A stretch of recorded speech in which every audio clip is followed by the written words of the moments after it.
Olá, boa noite. Veja no Brasil TV desta segunda-feira, dia 1º de novembro. A Prefeitura de São Paulo libera todas as atividades de funcionarem com 100% da capacidade.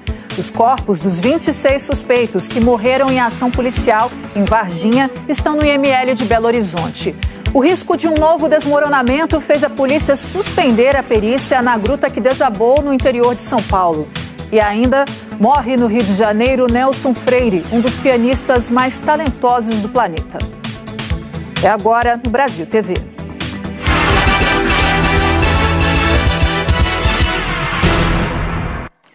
O estado de São Paulo acabou com todas as restrições implantadas no ano passado. Até ontem, o número de torcedores nos estádios, por exemplo, estava limitado a 50% da lotação. Hoje está liberado lotação total, mas em todos os casos permanece a obrigatoriedade das máscaras.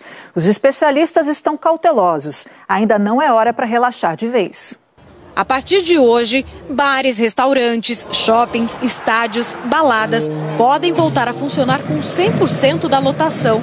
Foram exatos 588 dias de restrições impostas pelo governo do estado para conter a circulação do vírus e a transmissão da Covid. Nesse período, teve restrição de circulação, distanciamento, suspensão de eventos, controle de temperatura e de lotação. As restrições seguiram as regras do Plano São Paulo, que levou em conta o número de mortes, o de internações em hospitais e a lotação de UTIs para flexibilizar ou endurecer as medidas. Quando a quarentena começou no fim de março do ano passado, o estado registrava 40 mortes. O pico da pandemia foi no comecinho de abril deste ano, quando morriam, em média, 890 pessoas por dia. Nessa época, São Paulo já tinha registrado mais de 75 mil mortes. Hoje, a média de mortes está em 65 mortes por dia. Mais de 152 mil pessoas morreram desde o começo da pandemia. A taxa de ocupação dos leitos de UTI no estado hoje é de menos de 27%. Segundo o governo do estado, mais de 87% da população adulta com mais de 18 anos já está com o esquema vacinal completo. Mas em relação à população total, são menos de 70% vacinados. Com a diminuição do número de mortes e da lotação em UTIs e com o aumento de vacinados, o estado de São Paulo libera a partir de hoje shows em pé, baladas e 100% das torcidas nos estádios. Um dos primeiros eventos será aqui na Arena Corinthians. Logo mais às 9h30 da noite, o time paulista recebe a Chapecoense pelo Brasileirão. Será a primeira vez em 1 ano e 8 meses que os torcedores poderão lotar as arquibancadas sem nenhuma restrição de público. Mas essa liberação vem com algumas regras. Todo mundo vai ter que usar a máscara e só poderá entrar quem apresentar o passaporte com o esquema vacinal completo. Os médicos que desde o começo da pandemia acompanham os números de doentes, mortes e internações continuam cautelosos. Para eles, os números em todo o Brasil mostram que ainda não é hora de relaxar. A gente melhorou, mas ainda não é um número desprezível, 200, 300 óbitos, 10 mil casos por dia. Então fique bem claro para a população, é importante, a máscara junto com vacina foi o que nos levou a esses melhores indicadores de doença no Brasil. O infectologista Jamal Suleiman diz que devemos manter os hábitos que adquirimos durante a pandemia. A higienização das mãos, que tem que ficar para a vida toda. Você já aprendeu a usar máscara, continue usando. O nome disso é educação em saúde, né? Todo esse processo que custou vida de pessoas foi um trabalho muito grande. É um trabalho muito grande, ele não pode ser perdido pelo prazer momentâneo. A gente passou durante todo esse período tendo como foco principal, obviamente, retomar a normalidade. Só que nós perdemos 600 mil pessoas nesse caminho. Pernambuco também está relaxando as restrições a partir de hoje. Quem tem os detalhes é a Camila Torres. Olá, com o avanço da vacinação e a diminuição dos casos graves de Covid em Pernambuco, não tem mais restrição de horário para atividades sociais e econômicas em todo o estado. Isso vale para bares, restaurantes, shows, eventos, shoppings, comércio em geral e também para cinemas, teatros e museus. Com relação a shows e eventos, o limite de público passa de 2.500 pessoas para 5.000 pessoas ou 80% da capacidade do local, o que for menor. Mas como a pandemia ainda não acabou, é preciso tomar cuidado.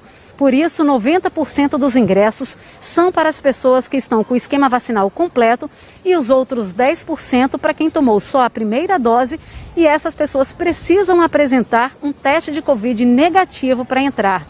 Nas partidas de futebol profissional, a quantidade de torcedores tem que ser de até 30% da capacidade do estádio. E aqui em Pernambuco, o uso de máscaras continua sendo obrigatório. Do Recife, Camila Torres para o Brasil TV.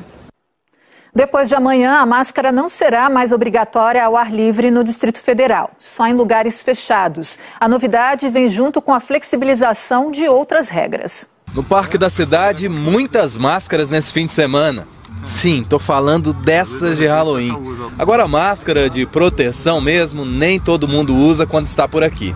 Por enquanto, não usar é desobedecer às normas. Mas a partir de quarta-feira, a máscara não será mais obrigatória ao ar livre no DF. Mesmo a decisão mesmo, vou usar a minha máscara. Eu vou usar a minha porque é para minha segurança mesmo. Porque está muito cedo para parar de usar a máscara, né? Com a nova regra, fica assim a partir de quarta-feira, dia 3. O uso não será obrigatório em espaços públicos abertos e também para pessoas com deficiência intelectual ou transtornos psicossociais. Agora é bom ter atenção que a máscara vai continuar obrigatória em todos os espaços públicos fechados, equipamentos do transporte público coletivo, como rodoviária, terminais e nos ônibus. Também continua em estabelecimentos comerciais, industriais e de serviços. E nas áreas de uso comum dos condomínios residenciais e comerciais. A Rosária diz que prefere continuar usando, mesmo ao ar livre. Porque é melhor, né, para prevenir, né, pegar a doença. Até mesmo uma gripe, né, para pegar no espirro de outro, né. Eu acho melhor continuar. Já a Elaine diz que prefere não usar a proteção nos lugares abertos. É liberar mesmo as máscaras em lugares abertos, que não tenha muita aglomeração. Porque a gente, assim, pelo menos assim, eu respondo por mim, eu sinto assim um pouco sufocada, né? Máscara direta, aí às vezes a gente fica o dia todo com máscara, sem poder tirar. Então isso às vezes sufoca a gente. Quanto às escolas públicas, as regras continuarão sendo definidas em regulamento próprio pela Secretaria de Educação, inclusive para a máscara. Para o médico intensivista, é importante que a população não se esqueça que a não obrigatoriedade da máscara é apenas para os locais abertos. Até que a maioria da população, mais de 70%, 80% da população esteja plenamente vacinada, nós teremos o vírus circulando. E mesmo aqui, dentre aqueles vacinados, há uma pequena parcela que pode escapar da imunidade e pode pegar. A norma também confirma o retorno às aulas totalmente presenciais nas escolas públicas na mesma data, quarta-feira, dia 3. Além disso, flexibiliza as regras para o comércio e acaba com as restrições de horário de funcionamento. Nos restaurantes, a distância entre as mesas diminui de 2 metros para 1 metro. Já nas escolas particulares, o distanciamento de 1 metro entre as pessoas deixa de ser obrigatório. E a norma também acaba com a obrigatoriedade de que as atividades esportivas sejam feitas apenas em ambientes abertos. Escolas, universidades e faculdades da rede privada também não precisam mais planejar um retorno gradativo às aulas presenciais.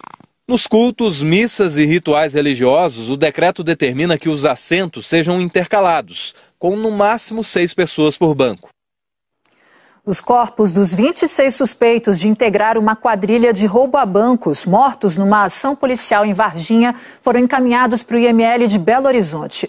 Agora, a Polícia Civil trabalha para identificar quem são esses suspeitos. Esse trabalho de identificação começou ontem mesmo, porque desde 6 horas da manhã, quando as equipes aqui do IML receberam a informação sobre esse caso, então uma equipe já foi direto para Varginha, outras equipes ficaram aqui justamente para montar essa logística, para preparar a equipe que iria ficar aqui para receber todos esses corpos. Então os corpos começaram a chegar por volta de 8 horas da noite, então desde 8 horas da noite até agora, as equipes aqui do IML estão trabalhando sem parar para coletar todo esse material genético, para fazer essa identificação. Agora a gente preparou uma reportagem justamente para mostrar para vocês o que aconteceu até chegar aqui. Vamos ver.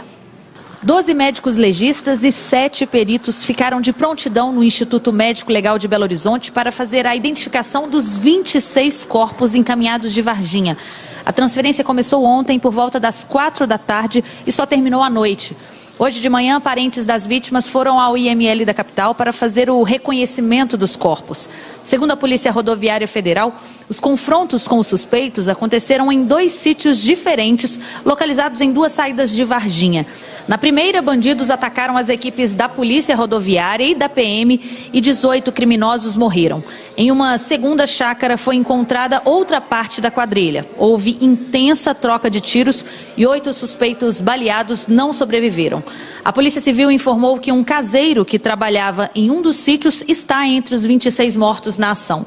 De acordo com informações da Polícia Militar, o homem tinha conhecimento das atividades dos criminosos e era responsável por enterrar e desenterrar explosivos. Uma arma foi encontrada na casa dele.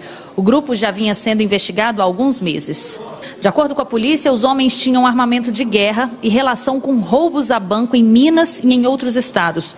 Durante a operação foram apreendidas 26 armas, com alguns fuzis, mais de 5.000 balas, carregadores, capacetes à prova de tiros, explosivos, 12 coletes, 7 rádios comunicadores e galões de combustível.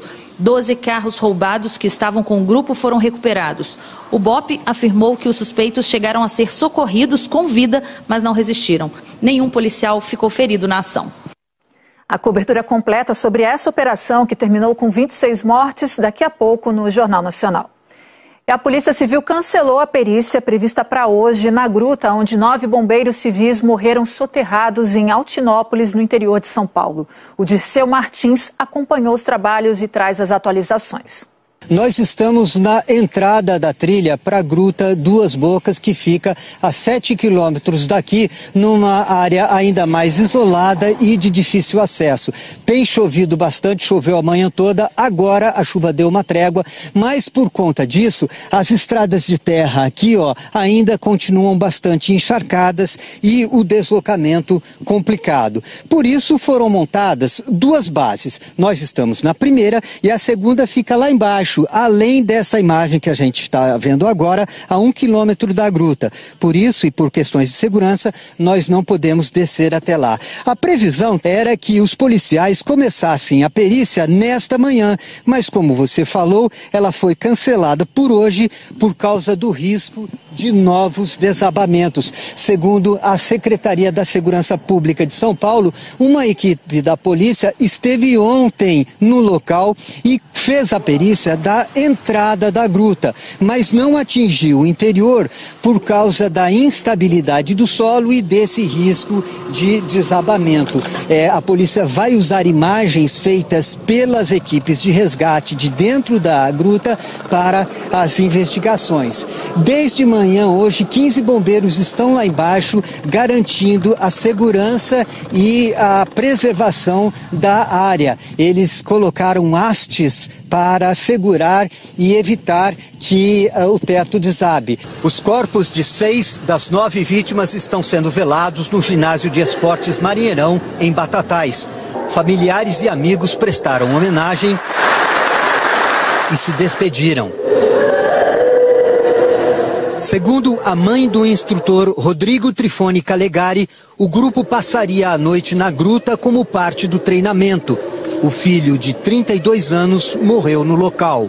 Hoje é o pior dia da minha vida, o dia que eu perdi o meu menino. Ele é uma pessoa do bem que conseguiu vencer na vida e era um guerreiro. Ele morreu no melhor momento da vida dele.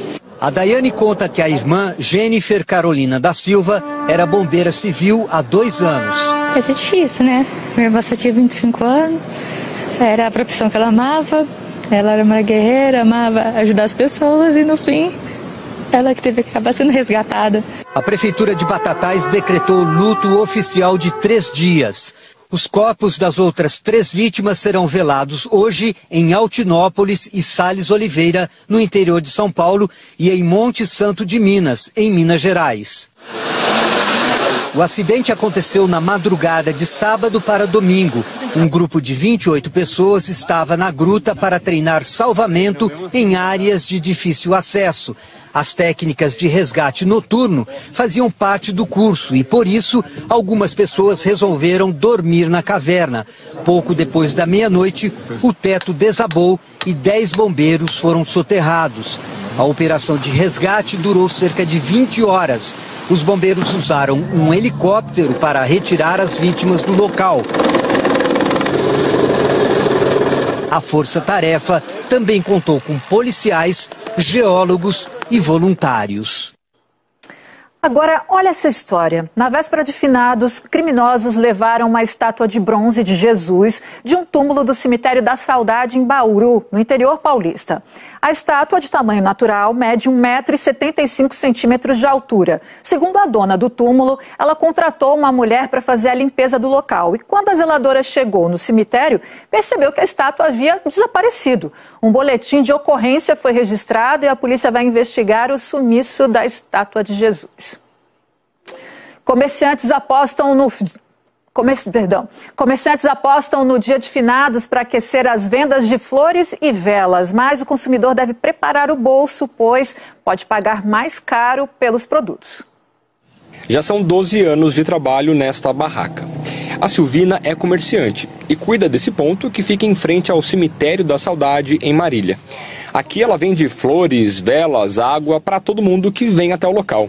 O dia 2 de novembro é a melhor data do ano para as vendas. A gente chega aqui bem cedo, umas 5 horas, 5 e meia da manhã, já para trazer as mercadorias, né? Porque o movimento maior é na parte da manhã, né? Então a gente tem que aproveitar, né? A gente sabe que as velas são um dos produtos mais vendidos no dia de finados. E boa parte da produção da nossa região sai desta fábrica que fica em Oscar Bressani. É uma das pouquíssimas empresas que ainda investem na fabricação de velas aqui no Centro-Oeste paulista. Nos 3 meses que antecedem o dia de finados, a produção aqui chega a ser 4 vezes maior para dar conta dessa demanda. Por isso o trabalho não para. Neste período pré-finados, eles chegam a produzir 400 caixas do produto por dia. São 76 mil unidades.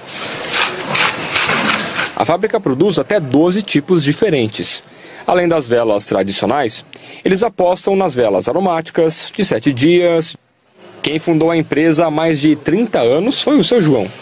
Neste ano, ele diz que a expectativa para finados não está melhor por conta do preço da parafina. A matéria-prima da vela é derivada do petróleo. E com o preço do dólar tão alto, isso acaba influenciando na produção. O problema maior é o preço, né? O preço está complicado, muito complicado. Quanto que está? Está 14, 15 reais o quilo hoje, está nessa faixa. E antes quanto o senhor pagava? Mais de 6,80, 7 reais o quilo. Além da vela, as flores são outra forma de prestar homenagens no dia 2. E é por isso que o trabalho do Thiago aumenta e muito na semana que antecede o feriado. Ele é distribuidor e abastece floriculturas e mercados da região. Toda semana ele busca mercadoria em Olambra. Nesta viagem, ele está trazendo 1.900 unidades. Ele espera vender 15% a mais que 2020, apesar do preço da flor também estar mais alto neste ano. Devido à pandemia, né, o aumento de insumos agrícolas, né, a logística ficou muito cara para fazer esse produto chegar até o cliente final, então aumentou bastante o preço. Esse vai acarretar num aumento aí de 30% para o cliente final. E a seguir, a limpeza nas praias da Ilha dos Frades, na Baía de Todos os Santos.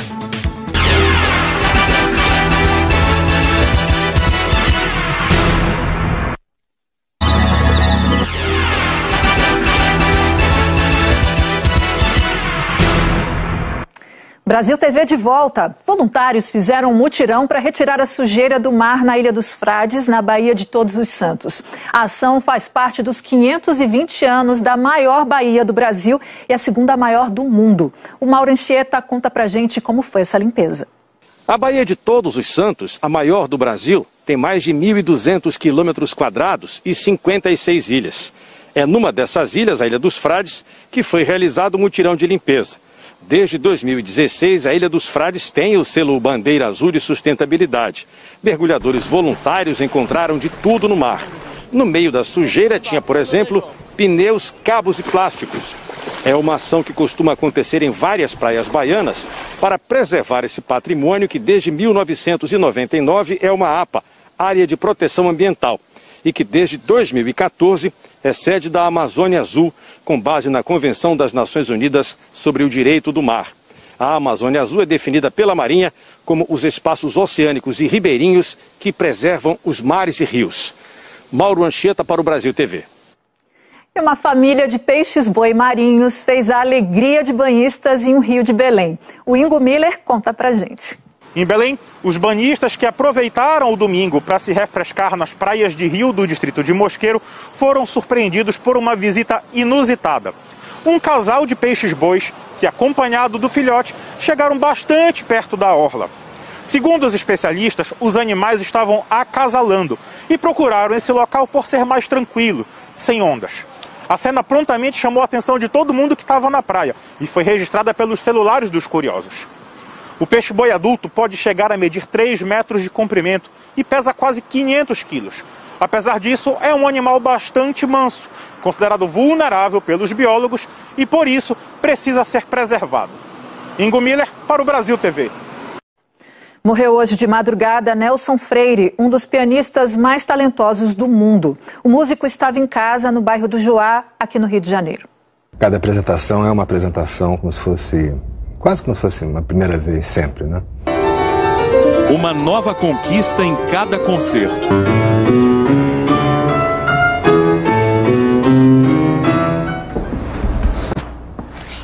O amor pela música transformou o menino prodígio em artista genial.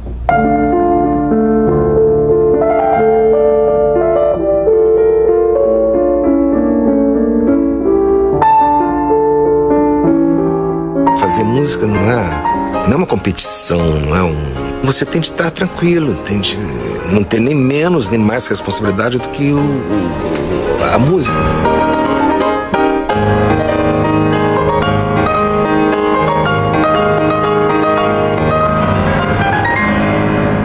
Nelson Freire era leve no estilo e romântico. Perseguiu o rigor da perfeição durante toda a carreira.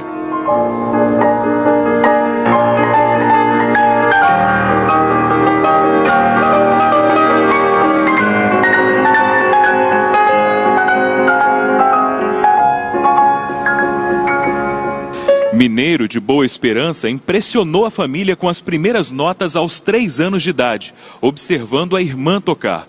Aos 4 anos já fazia concertos. Aos 5, a família se mudou para o Rio de Janeiro.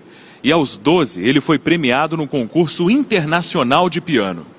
O presidente da República estava, Juscelino Kubitschek, o teatro estava repleto. Foi em 1957, né? Naquela época não havia nada disso, internet, né? Então, esse contato com pianistas de várias nacionalidades, eu era o mais moço de todos, né? E isso abriu muito meus horizontes, né? Foi assim, realmente uma coisa muito importante na minha vida. O talento e a sensibilidade de Nelson Freire construíram uma carreira brilhante e desconstruíram um mito das mãos de pianista. Nelson tinha os dedos pequenos, mas alcançava as notas com uma agilidade que impressionava e encantou plateias do mundo todo. Minha mão não tem nada especial, pelo contrário, é meio pequena, eu tenho um 5º dedo bastante curto, os dedos um pouco grossos. Eu acho é a cabeça que, que manda na mão, né? E o ouvido também. E a coisa mais importante para mim é o estudo. O estudo é a coisa mais difícil também. Eu acho que é mais fácil tocar do que saber estudar. Se apresentou com as melhores orquestras do mundo.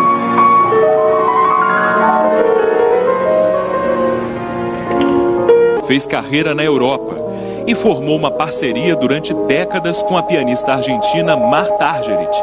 Eles fizeram várias turnês.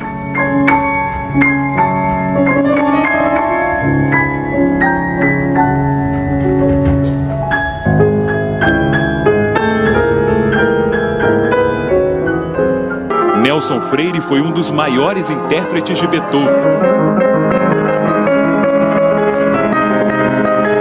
e de Chopin.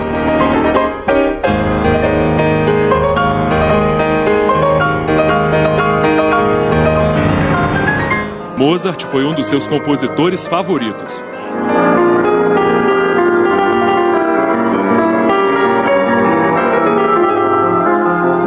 Ele é considerado um dos maiores pianistas do século XX e serve de inspiração para novas gerações de músicos no Brasil.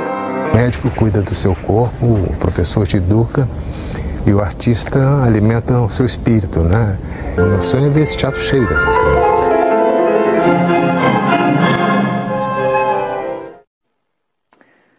O Brasil TV fica por aqui. Outras notícias logo mais no Jornal Nacional, às 8h30 da noite, hora de Brasília. Boa noite.